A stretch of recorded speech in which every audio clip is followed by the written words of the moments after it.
Welcome to Failed Utopia, the podcast about utopian ideas and paradise lost.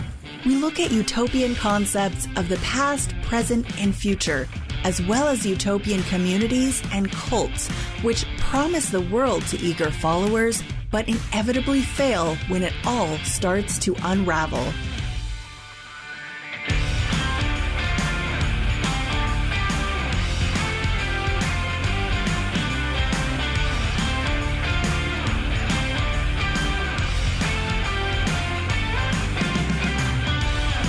Hey Failed Utopians, I'm back, and today's episode has nothing to do with Thomas More.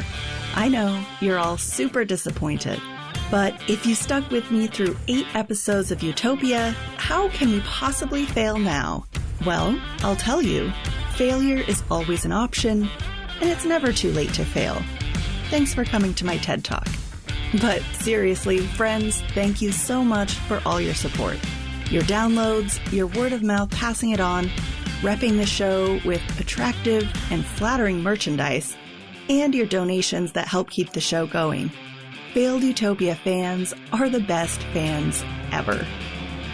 Today, you get to hear about an Australian New Age nuclear apocalypse doomsday child-stealing cult called the Great White Brotherhood of Initiates and Masters, or for short, the family.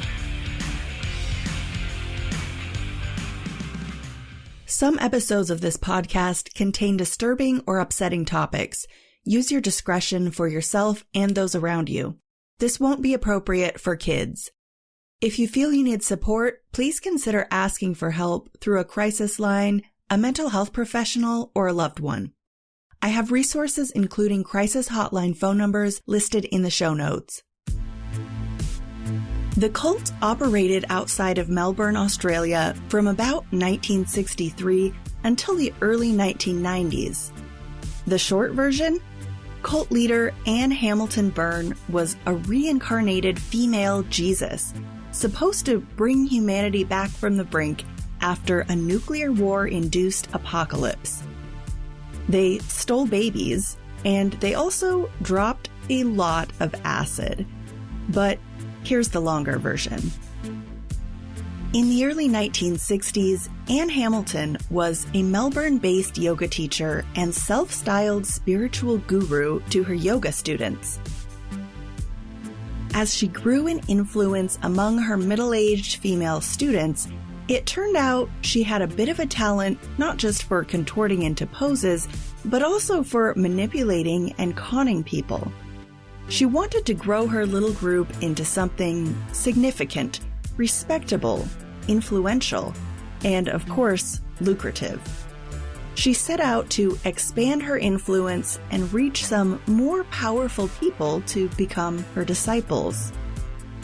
Her first high-profile mark was Dr. Raynor Johnson, a physicist who was a well-respected academic and traveled in elite social circles. She set about recruiting him in 1962 to legitimize the little group she was forming with the yoga ladies. Supposedly, she slept with Dr. Johnson's gardener to gain insight and information about the doctor and his family, so that she could pose as a clairvoyant and scam him into believing that she knew things about him through her psychic abilities. She was bold. She went to his house, knocked on his door, introduced herself, and gave her psychic spiel.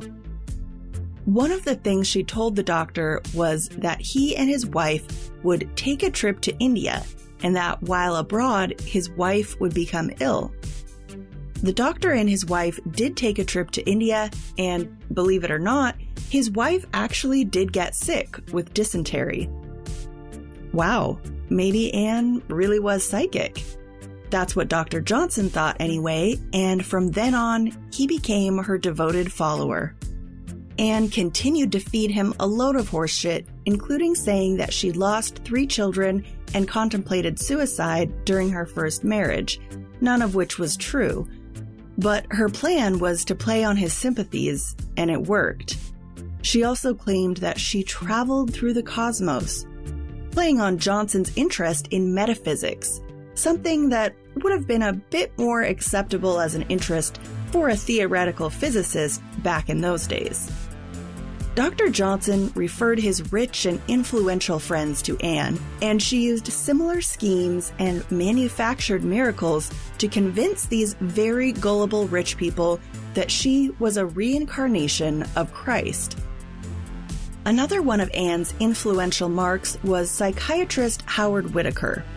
He researched psychedelic drugs, specifically LSD, and supplied it in large quantities to the group. In Australia, LSD was legally available to medical professionals until the mid-1970s. Anne claimed that using LSD had spiritual benefits.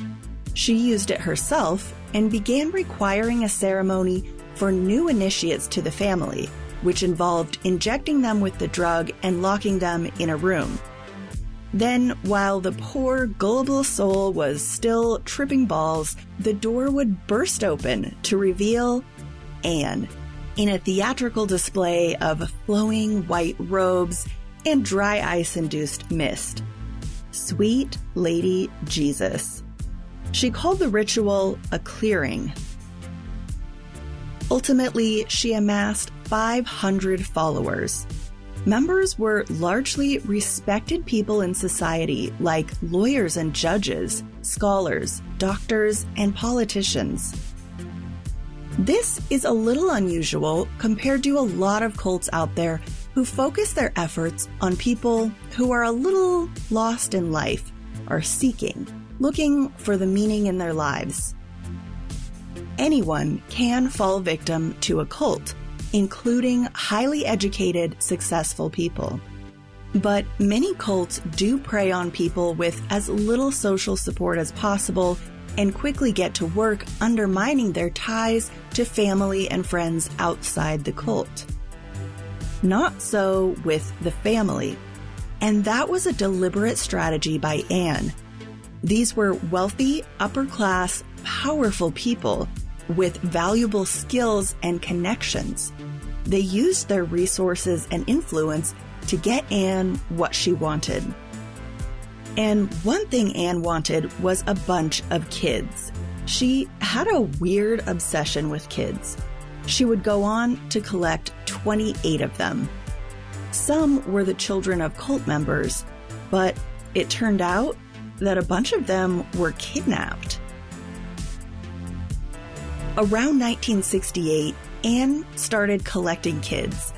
A bunch of the cult members were nurses and doctors, and Anne had them steal newborns. Lawyers forged false papers for them, making it look like the kids were Anne's adopted or biological children. By the way, Anne never had a biological child. I don't know whether she couldn't or just chose not to, but I did read somewhere that she would occasionally fake a pregnancy to account for the extra kids the stork kept dropping off. Some of her followers were social workers who let Anne bypass legal steps to adopt kids. Supposedly, in one of her rackets, she even got a doctor to poison a mother with a young child. Anne showed up and performed a fake miracle cure, which just meant the doctor in her pocket would stop making the woman sick, and then she demanded to keep the child in exchange for quote-unquote saving the mom's life. She picked targets who were alone and vulnerable, single mothers estranged from their families, with no one to watch out for them. By 1971, she'd acquired 7 kids through various schemes, and they all thought they were Anne's biological children. Because they were all about the same age, Anne created groupings of triplets and twins. She moved her new family to a lake house in Eildon, 90 miles northeast of Melbourne. She called their new home Uptop. The cult had about 500 members by this time, so they couldn't all move into the house, but most of the members moved into surrounding homes within a couple miles of the Uptop house, forming a little or not so little cult enclave in the area. So, what did Anne want with all those kids?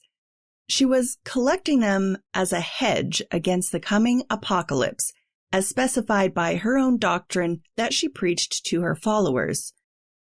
Around this time, historically, nuclear tensions were high. The Cuban Missile Crisis had only increased the world's panic over nuclear weapons, and it wasn't that unreasonable to be afraid of the world ending at any moment. These kids were supposed to be the perfect specimens who would rebuild human civilization once the nuclear apocalypse had passed. No pressure, though. Oh, and it was racist. Yeah, that's where the great white aspect of the cult's name comes in. Anne pictured her family like the Von Trapps from The Sound of Music. The kids all had bleached blonde hair and were dressed in matching outfits and performed musical numbers. They were supposed to create a white master race after everyone else got vaporized in radioactive blasts. Anne kept them isolated from the outside world, but she had them pose for photos for the media, trying to portray an ideal family image. But despite her rather insane drive to collect children, she didn't seem to have much of an instinct to actually care for them or be a mother to them. She wasn't around them much and used them more as props in her post-apocalyptic, racially pure, ersatz spiritual narrative, even though they believed they were her biological children and needed her love and affection.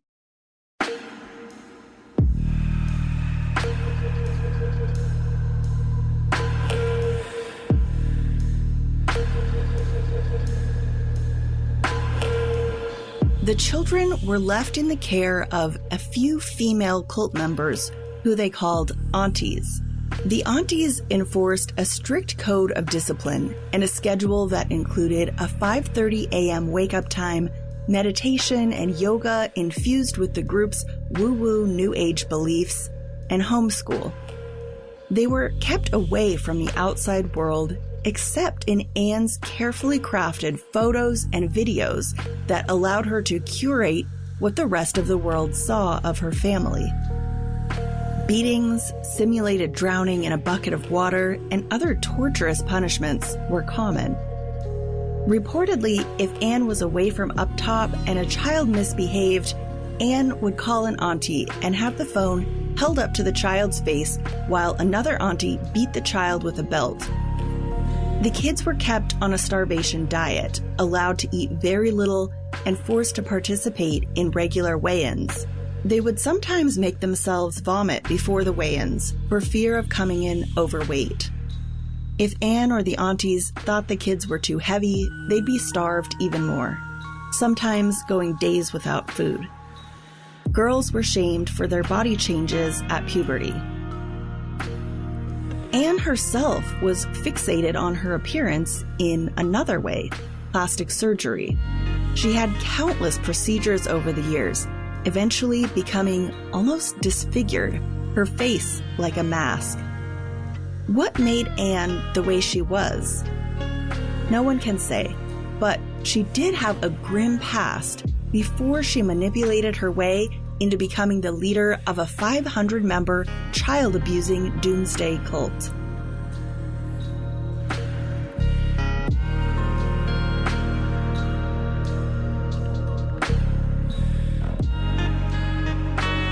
Anne was born Evelyn Grace Victoria Edwards in 1928 in the tiny farm town of Sale, Victoria in Australia. She was the first of 7 kids, and her father abandoned the family when Anne was a baby and only rarely popped back into the family's lives. Anne ended up spending much of her upbringing in an orphanage in Melbourne. Her mother, Florence, thought she could commune with spirits of the dead, but that wasn't her only odd behavior. Once she set her hair on fire in the middle of the street. She was likely a paranoid schizophrenic, which can come with hallucinations and delusions. Mental health care in the early 20th century wasn't exactly top of the line, and Florence was committed to an institution in 1941. She spent over 25 years committed to various mental health facilities. Sadly, she never recovered from her mental illness and died institutionalized. So, Anne grew up poor, neglected, and institutionalized with an absent father and a severely mentally ill mother who herself was institutionalized from Anne's early adulthood onward. I think this story of her developmental years sheds a lot of light on her unhealthy obsession with creating the perfect family and her abject failure at doing so, possibly playing out some of the dysfunction she had suffered as a child. In her early 20s, she changed her name to Anne Hamilton for reasons unknown. She married a farmer named Lionel Harris and convinced him to desert the army during World War II. Lionel was caught and sent back to the front line, but not charged with desertion. After the war, the couple was settling down and they planned to adopt a baby boy. Finally, Anne was getting the family she'd always wanted. But in 1955, tragedy struck. Lionel was killed in a car accident.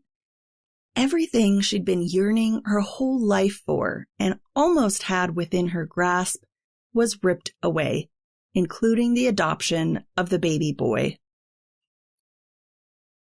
After these devastating events, Anne took solace in religion and yoga, which was becoming a popular fad after World War II.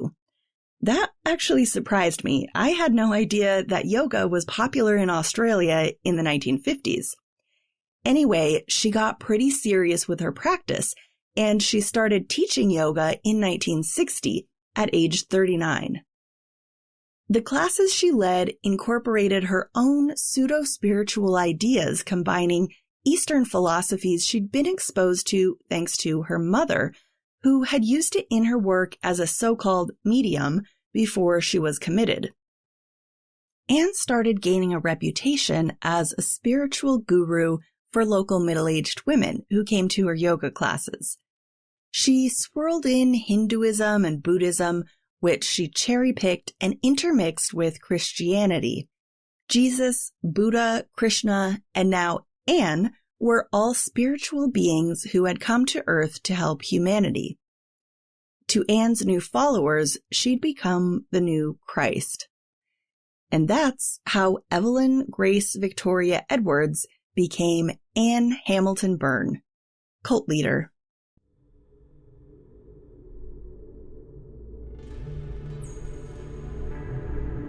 The adults in the family were constantly high on LSD, but worse, the kids were routinely dosed with a variety of psychiatric drugs, and after reaching adolescence, they had to undergo an initiation with LSD.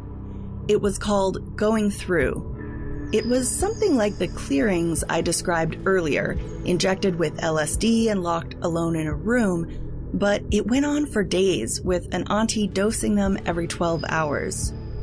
Listen to what former Uptop child Dave Whitaker said about the time his father injected him with LSD. And yeah, his dad was Dr. Whitaker, the one I mentioned earlier, the psychiatrist who supplied all the drugs. Anne would come in every now and again and sat down beside me and whispered in my ear, "Who is Jesus?" And then somehow the thought popped into my head, "You're Jesus." And she goes, "That's right, David. You always knew I was the Lord." Yeah. In one case, a girl screamed so much during the initiation that a neighbor all the way across the lake from Uptop called the police. When police arrived at the house, one of the aunties distracted them by serving them tea, while other cult members crammed all the kids into a crawl space in the basement that the children referred to as the hole. A piece of plywood and a painting placed over the opening to the hole kept the children completely hidden from view. The children were afraid of police, having been taught in homeschool that police are evil and would hurt them, so they stayed quiet.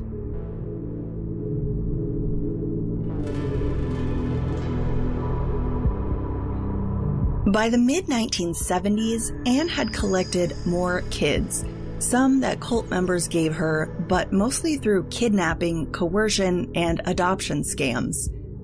She would acquire 28 in total. She also married her partner, Bill Byrne, a wealthy British expat, in 1978. The group built themselves a temple in the Dandenongs, a low mountain range about 20 miles east of Melbourne. They named their new temple after an ashram in India. They had 2 worship days a week when Anne would preach her hodgepodge of appropriated Eastern religion, Christianity, and doomsday prophecy to an audience of hundreds of followers who were usually tripping balls. One of the up-top children, Sarah, the first child Anne had ever taken, had a rebellious streak and took to sneaking out of the house at night and breaking into neighbors' homes where she would steal food and hide it near the up-top house so that she could eat when she was hungry. Eventually, some of the other children found out about her scheme and began joining her on her foraging missions. After a while, the break-ins came to the attention of local police, who began investigating this strange crime spree. The local community had also started to notice that maybe something wasn't right at the up-top house. At one point, another of the girls, Leanne, got in an argument with Anne, who had hit her, and she hit her back. She bolted from the house, leaping out of a window, and ran to a neighbor's house asking to call the police. The police did come, but the aunties convinced them that she was unstable, and the police took her back to the house. 2 years later, she got up the nerve to run away again, and ended up at the same neighbor's house, and the same police officer responded. But this time, she refused to return to the house, and the officer took her to stay with a foster family. She tried to move on, but she knew absolutely nothing about how to function in the outside world. In 1980, a 10-year-old girl, Kim Halm, went missing, taken by the family. And this time, people noticed.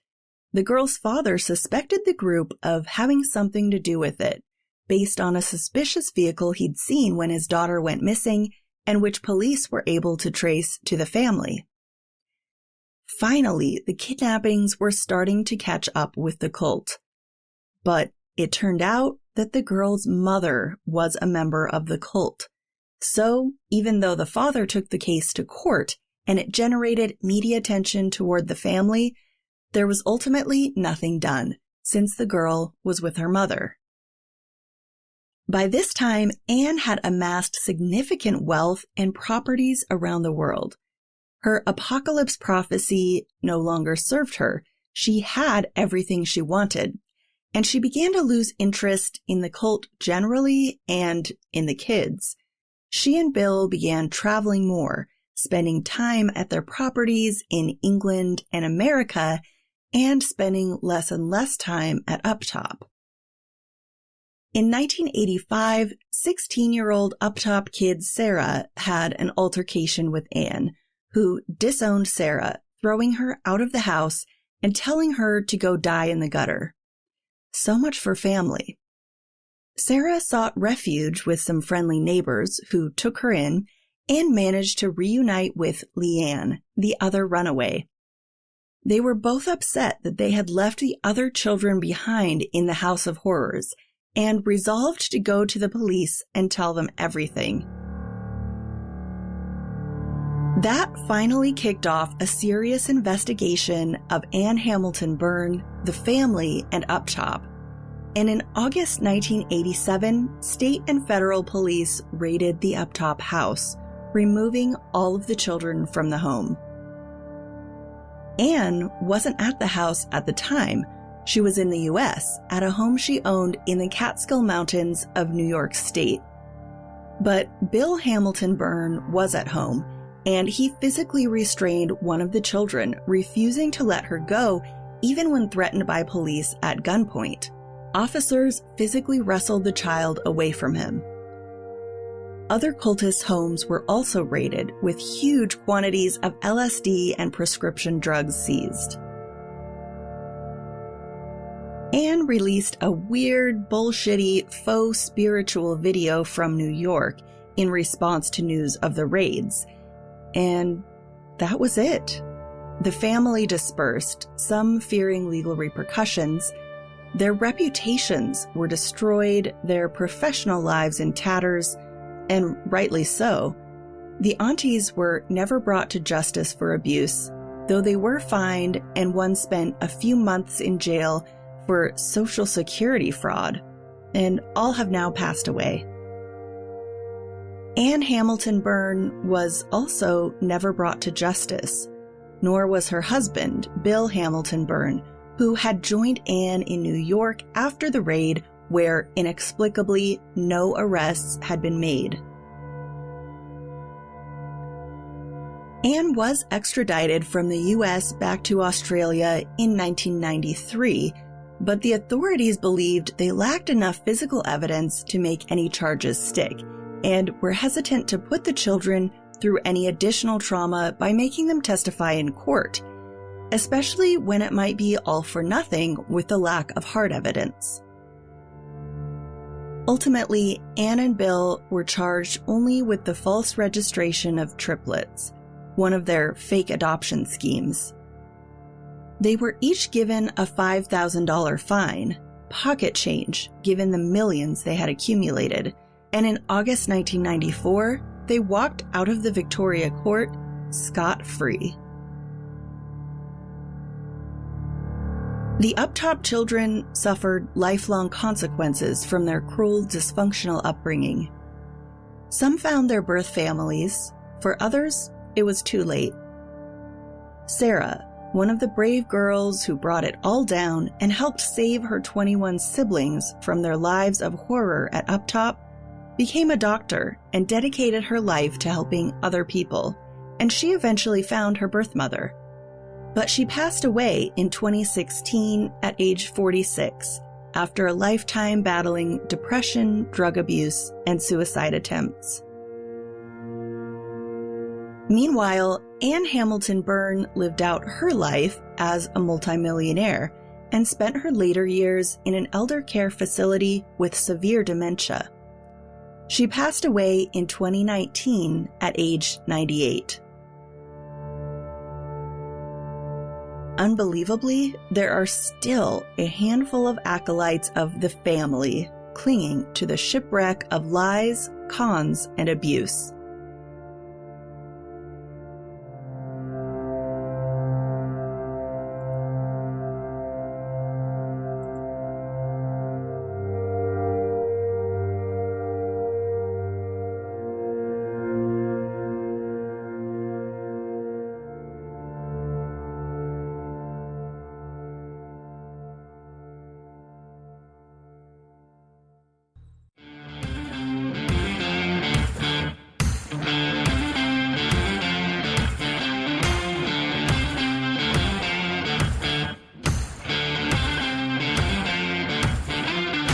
If you enjoyed this episode, please follow and leave a rating or review on Apple Podcasts or wherever you listen to help other people find it. Tell your friends about it, and if you want to support the pod directly and help keep new episodes coming, you can donate to the show through the link at the bottom of the show notes. Connect and stay in the loop on the website failedutopia.com or the Facebook page at Failed Utopia Pod. Failed Utopia episodes are written and produced by me, Anna Roberts. The burning palm tree painting featured on the cover is by artist Perry Vasquez. My intro music is by Elliot Middleton. See you next time.